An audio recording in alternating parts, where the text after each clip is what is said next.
Mulan. Women's empowerment. Mulan is a story. Oh, Mulan by me. I keep forgetting to say that these times. Mulan, the Disney film by Shauna Yordi. Okay, Mulan. Once upon a time, there's a Asian girl who lived. I don't know what country it is. I'm really bad at that. Sorry to the internet for not knowing that, but I just don't. She is a girl who lives in a mountain village with her poor parents, and everything sucks. And then the war's happening, and they come around. And they're like, "You have to go into the war," and the dad would have to go in. I might be making this up, but you know.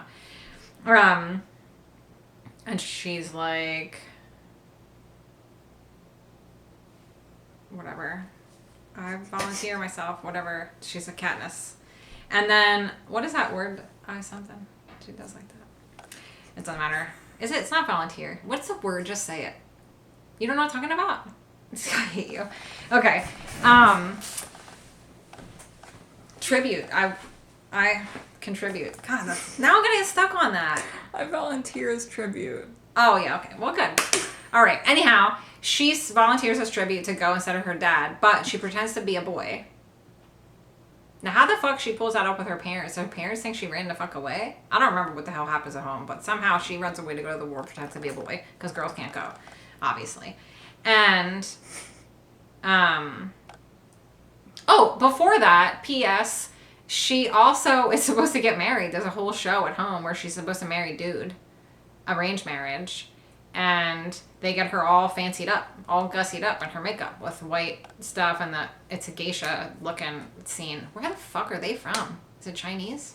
It's probably Chinese. Anyway, she gets all in the fancy gear. The mom's excited. She's wearing a beautiful, whatever those gowns are called. It's not a gown. It's like a robe. Those beautiful things with this is the sleeves I'm trying to illustrate. They have big sleeves on them. What's that called? Kimono. Anyway, fancy one of them, fancy all the things, fancy the face. The mom's pumped about it. There's a matchmaker lady. They sing a song about her, I'm pretty sure. I think they try to hook her up with a bunch of dudes and she fights them. She's real into farming, I think, and gardening and shit. She's into fighting with her stick thing, bow. I don't know how she learned that. And she has a cricket who's her friend, or is he a roach? He'd probably not a roach because that wouldn't be cute. He's probably a cricket.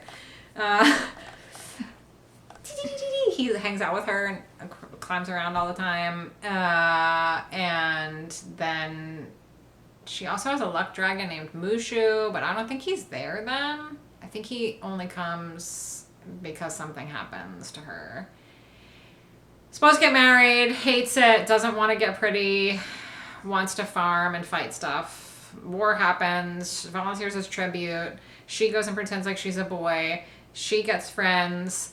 They're sort of the outcasts of the crew, I'm pretty sure. There's like a short man and a big fat tall guy and her and maybe some other dud that I'm not remembering. And the dragon is there.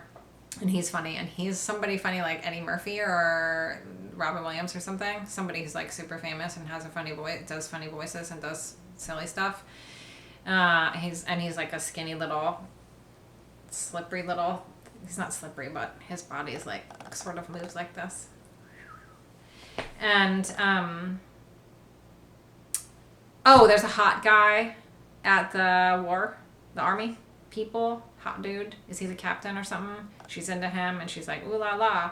She gets into all kind of weird shit because she has like her chest is bound and all that kind of stuff to pretend like she's a boy, and so she can't like get in the river to wash herself with them, and she has to have all this privacy, and like so weird scary shit happens where it's like, oh no, gender reveal is gonna happen, and it doesn't, and she's like, phew. And I have no idea what happens in the war, but they win it.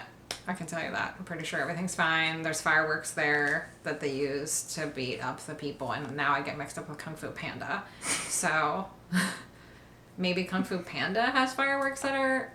No. That feels like it's in both movies. Fireworks like blowing up the palace.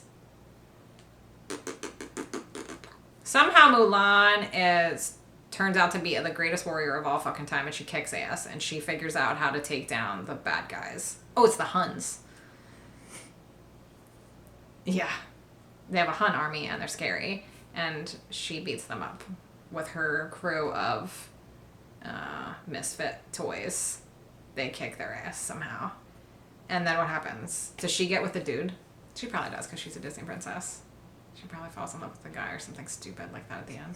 That part seems way less relevant, but I think they put that in there. And then she probably goes home and her parents are like, oh, thank God you're back. You saved the whole day. And you don't have to be a lady person. You can be whoever you are. You don't have to fit our gender stereotype anymore because you took down an entire army.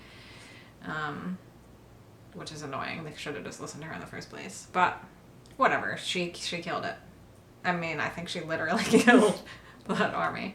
Pretty sure. She's a kick-ass bitch. Pretty sure. Best princess, probably. I think she's probably the most empowering, the least princessy one of the princesses, and the one who actually like kicks ass. Oh, because she's not a princess. Whatever. They count her in the Disney princess lineup. I'm saying though, I'm pretty sure she kicks ass for real. That's it. It's good. And the dragon's hilarious.